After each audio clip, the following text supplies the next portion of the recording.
Réjouissez-vous, la terre qui m'a vu naître. La colonne à Osiris portait ces mots.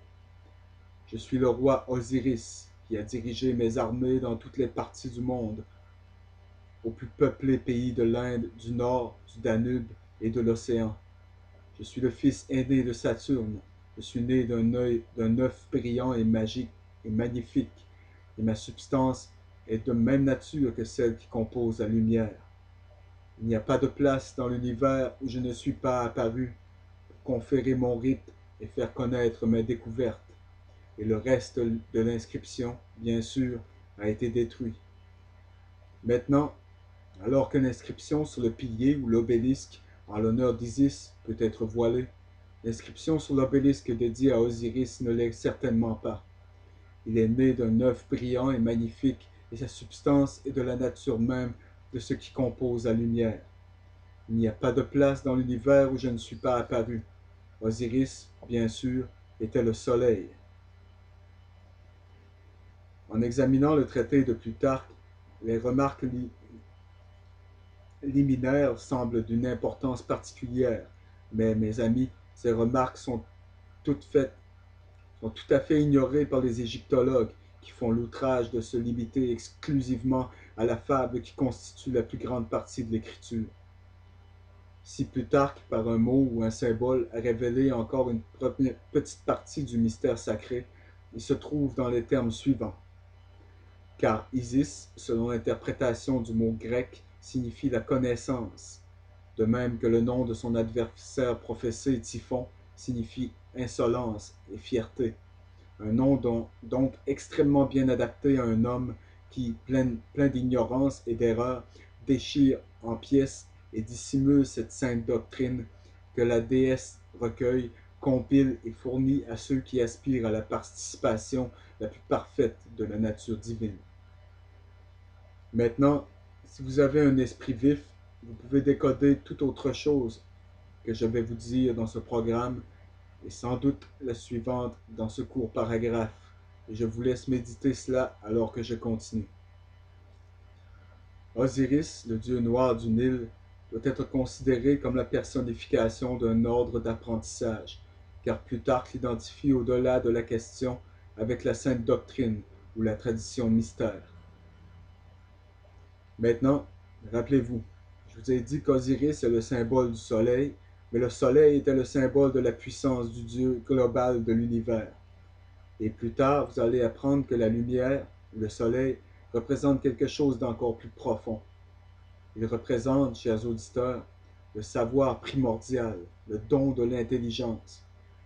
Et où les gens peuvent lire ces mythes et penser que ces gens adoraient vraiment le soleil ou un dieu quelque part, ils sont trompés. Car le véritable objet de leur culte est l'intellect. Et par l'utilisation de cette intelligence, ils croient que l'homme deviendra Dieu. Comme Thoth personnifie toute la sphère de la connaissance, et que c'est grâce à son aide qu'Osiris a vu le jour, alors Osiris incarne la sagesse secrète et sacrée réservée à ceux qui étaient progressants dans les rites anciens. Incontestablement, Osiris fut plus tard confondu avec d'autres membres de ce vaste panthéon de divinités qui s'est développé dans la période de décadence de la culture religieuse égyptienne, mais pour l'élu, l'initié, l'adepte, le prêtre, il représentait à la fin le savoir primordial, cette réalisation totale de la vérité sans tache par intellection, illimitée par quelques procédés mortels, incirconscrite par la limitation de la pensée. Vous voyez, il signifiait non seulement cette divine expiation avec l'absolu qui est la fin de toute illumination, mais pour sa vie, sa mort et sa résurrection révélait le moyen par lequel la conscience humaine pourrait parvenir à cette fin. Maintenant, rappelez-vous, expiation. Ainsi, Osiris devient un double symbole, étant en premier lieu la sagesse ésotérique. Les amis, ésotérique signifie caché, de sorte qu'il représente en premier lieu la sagesse ésotérique elle-même et en un second lieu l'ordre composite des initiés par l'intermédiaire duquel cette tradition a été perpétuée. Et maintenant, nous commençons à soulever le voile des mystères. La personnalité d'Osiris caractérise ainsi l'institution érigée par les anciens pour perpétuer les vérités immortelles de l'âme. Le chef vivant était couronné par les panaches de la sagesse et la puissance. Les mains portaient le sceptre des trois mondes, mais le corps était lié avec les enveloppes de momies des morts. Nous retrouvons ici l'esprit, la tête vivante liée incongrueusement à la matière, le corps momifié. L'âme était emprisonnée dans les limites étroites de la chair. Une chose, dans mes recherches, est certaine. Osiris représentait la doctrine secrète avant cette date, lorsque le mot omnifique ou la parole perdue de la franc-maçonnerie fut perdu. Osiris est le premier des 5 enfants de Noth. Et là, vous commencez à déchirer quelques voiles de plus derrière lesquels le mystère réside. Il correspond donc au premier des 5 rois divins de la Chine et des 5 exotériquement connus Dhyana Bouddha du lamaïsme. Les 5 enfants de Noth sont les 5 continents qui ont paru sur la Terre et les 5 races qui ont peuplé ces continents. Osiris est la révélation primitive de la première race, mais comme Isis est né le 4e jour, nous voyons que cette tradition vient à l'Égypte à travers l'école du mystère de l'Atlantide, dont Isis est le symbole. Et vous trouverez à la base de toutes ces choses l'Atlantide. Francis Bacon a écrit sur l'Atlantide. Hitler croyait en l'Atlantide. Aux États-Unis, les francs-maçons ont fondé la ville d'Atlanta comme Nouvelle Atlantide. Et tout cela va se rassembler pour vous. Il m'a fallu beaucoup d'études en profondeur dans la nuit et à essayer d'en discuter avec d'autres personnes qui n'avaient aucune idée de ce dont je parlais. Ainsi, la plupart de cela a été mis en place dans la solitude tard dans la nuit.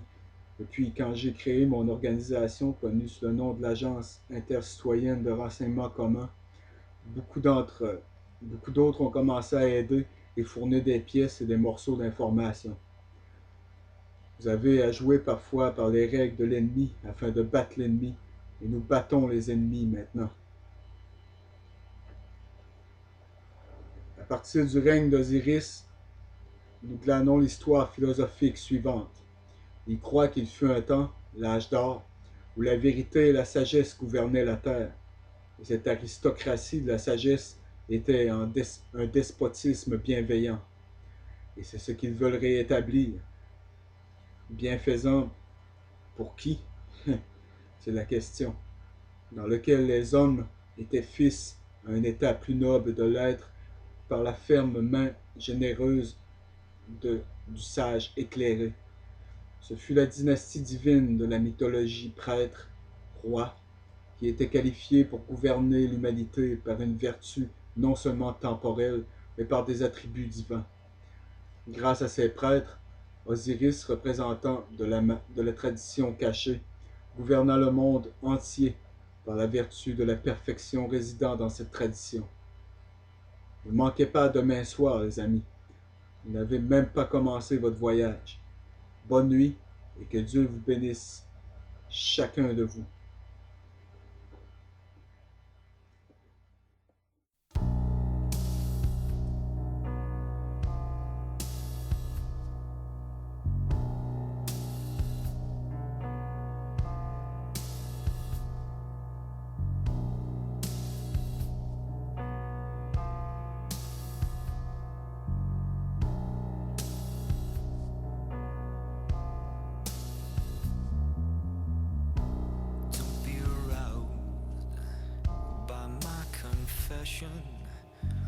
Unless you don't give a good goddamn about redemption, I know Christ is coming, and so am I.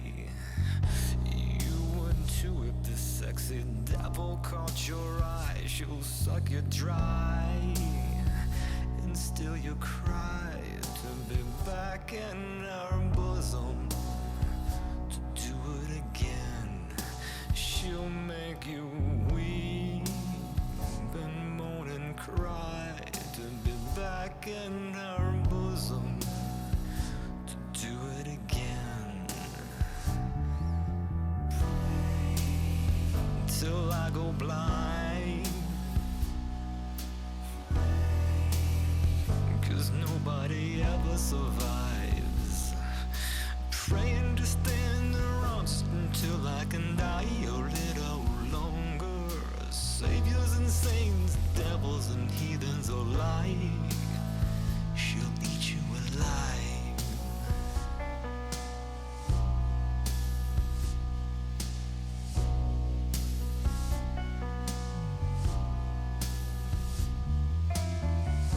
Jesus is risen, is no surprise. Even he would martyr his mama to ride to hell between those thighs. The pressure is building on the base of my spine. If I gotta sin to see you again, then I'm gonna lie, lie, lie. She'll make you cry. I'll sell my soul to be back in her bosom. Gladly now, please suck me dry and still you'll cry to be back in her bosom, to do it again. Till I go blind. 'Cause nobody ever survives. Praying to stand around just until I can die a little longer. Saviors and saints, devils and heathens alike,